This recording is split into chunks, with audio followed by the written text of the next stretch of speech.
사람들이 불교를 공부를 하든 안 하든 브라만이나 그 육사외도를 하든 안 하든 기본적으로 사람들이 다 아는 거예요. 원신들도 알고 구석기 시대 사람들도 알아요.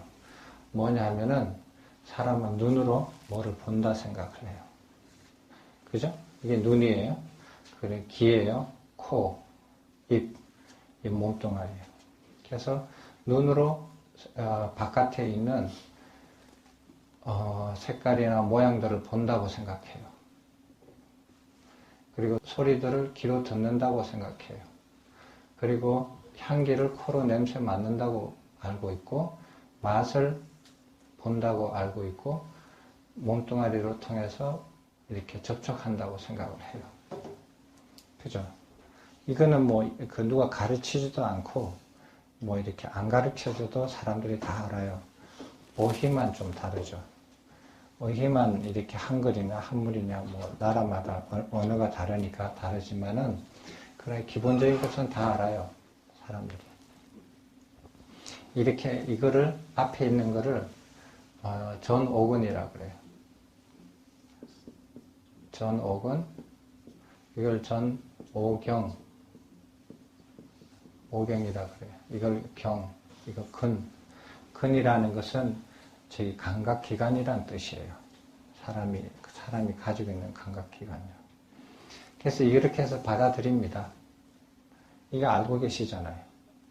부처님 이전에, 그러니까 육사외도들이나 브라만들이 혹은 일반 사람들이 알고 있는, 우리가 이렇게 자연을 받아들이고 알고 있는 인식 단계가 이거예요.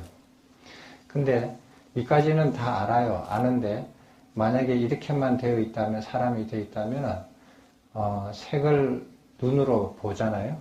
색을 귀로는 못 듣거든요.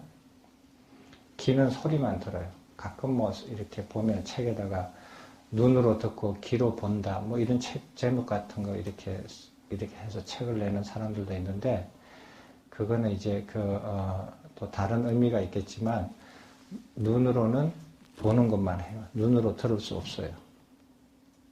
그죠? 그거는 당장 증명할 수가 있어요.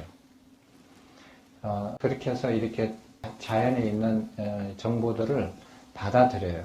근데 이렇게만 있으면은 보는 거, 듣는 거 다 5가지가 눈, 귀, 코, 혀, 몸뚱아리가 이렇게 사람의 겉쪽에, 겉에 사람과 자연과 분리되어 있는 이 그 표면에 다 분포가 되어 있어요. 그래서 그걸 겉에서 이제 정보들을 받아들이거든요. 받아들이는데 이렇게만 있으면은 눈으로 받아들인 거는 눈으로 받아들인 것만 따로 놀고, 소리는 소리대로 따로 놀고, 이렇게 돼버려요, 사람이. 근데 우리는 그렇지 않거든요.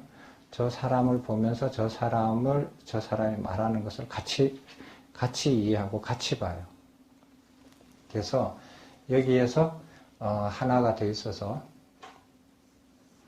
이렇게 본 것들을 다 이렇게 취합을 해서 이거를 정신적으로 의근이라고 그래요. 의근인데 이거를 다 취합해서 하나로 만들어 가지고 취합을 해서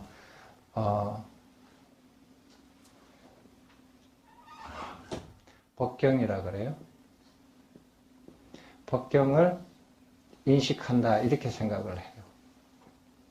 그래서 사람들이 눈으로 본 거, 이렇게 아니비설신 이렇게 통해서 들은 정보들을 이 안에 취합을 해서 내면에서 취합을 해가지고 바깥에 있는 것을 이제 그거 일관되게 안다.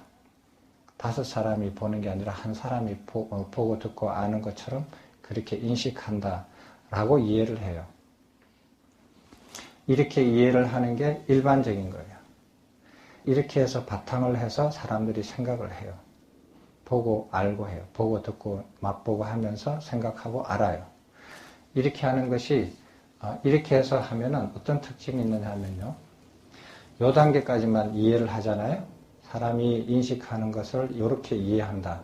이게 상식 비슷하게 사람들이 더 이상 깊이 생각하지 않고 이렇게 이해를 하거든요.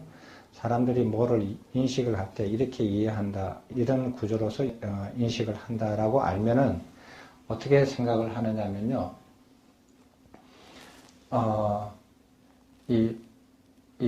자연에 있는 색성향 미촉, 그 다음에 자연의 이 색성향 미촉이 다 합쳐져서 어느 한 사물, 현상, 이런 것들을 바깥에 자연에 있다라고 생각을 해요. 이런 것들이. 색도 자연에 있고, 성도 자연에 있고, 향도, 미촉도, 그리고 이런 것들이 뭉쳐져 가지고 이루어져 있는 어떤 개별적인 사물들이나 현상들이 바깥에 자연에 있다라고 생각을 해요. 지금 여러분 그렇게 생각하시잖아요. 지금 저기 사과를 보면 사과가 저기 바깥에 있다고 생각을 해요. 그리고 제가 여기서 지금 이렇게 마이크 잡고 얘기하는 것을 보고 들으면서 스님이 저기 바깥에서 소리를 내고 말을 하고 나는 그거를 보고 듣고 하는구나. 이렇게 알아요. 이렇게 인식을 하면서 살아요. 그렇게 하면은 자연에 있는 이 색성량 미촉하고 이 그리고 합쳐져 있는 것, 이런 것들을 개별적인 사물이나 이 법이라는 것은 개별적인 사물, 그 다음에 현상, 그 다음에 진리, 법칙, 이런 의미가 있습니다. 법이라는 것은. 그래서 우리가 사물들을 보고 현상들을 보고 진리들을 인식하는 것, 이런 것들이 다 자연에 있다고 생각을 해요. 이때까지 그렇게 생각해왔죠. 그래서 일체 자연에 있는 이 사물, 모든 사물들이나 모든 현상이나 자연에 있는 어떤 법칙들을 알려고 하면은 어떻게 해야 되느냐. 자연에 있으니까 그것을 그 근본을 파헤치려면은 자연에 있는 것들을 탐구해야 된다고 생각을 해요. 그래서 이 자연에 있는 사물이나 현상이나 진리들을 누가 만들었을까? 이런 걸 관찰을 하면서 이렇게 경외심, 그러니까 뭐랄까, 그런 거 경외심이라 그러죠. 경외심을 느끼면은 이거를 이런 거는 도저히 이렇게 인간이 만든 것이 아니고 누군가가 엄청난 능력을 가진 그 무엇이 이런 것을 만들었겠다라고 생각을 하는 게 그게 전변설이에요. 브라ಹ만들이 주장한 전변설이에요. 창조주가 이 모든 것을 만들었다. 그 창조주는 인간이 상상할 수 없는 그런 능력을 가진 것이다. 이렇게 생각을 해요. 근데 자연에 있는 사물이나 현상이나 진리를 보면서 그게 규칙성을 발견을 해요. 봄이 되면 꽃이 피고 겨울이 되면 눈이 오고 다시 또 봄이 오면은 꽃이 피고 그렇게 해서 계속 규칙적으로 이렇게 돌아가는 것을 발견을 해요. 사람들이 아침이 되면 해가 뜨고 저녁이 되면 해가 지고 계속 반복하잖아요. 규칙적으로. 그런데 더 이렇게 느낌 있는 사람들은 이 자연의 어떤 이렇게 그 신이라는 것보다 자연의 어떤 법칙이 있을 거라고 생각을 해요. 그 법칙을 더 중요시해요. 그런 사람들은. 그 법칙에 따라서 이런 사물이나 현상들이나 이런 것들이 이루어지고 현상들이 일어난다라고 보는 거예요. 그래서 그 사물들을 분해해서 해체해가지고 그 법을, 그 진리, 법칙을 알아내려고 해요. 그런 의도로서 이렇게 사람들이 사물을 보고 이렇게 이 자연의 그 일체의 본질을 탐구하려고 하는 사람들이 적치설이죠. 그렇게 얘기한 게 육사외도의 특징인 적치설이에요. 그 두 가지가 인류가 자연을 이해하는 자연의 모든 사물이나 현상이나 법칙들을 이해하는 가장 기본적인 이 두 가지 방법이에요. 그거 말고 다른 거 있어요?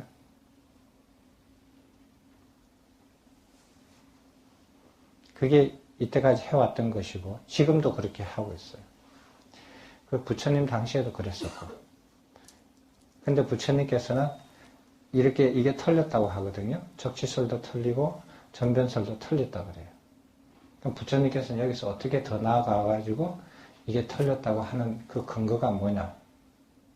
있어야 될 거 아니에요. 그냥 부처님이 저거 틀렸다라고 주장만 하면은 그건 새로운 외도가 하나 더 나온 거죠.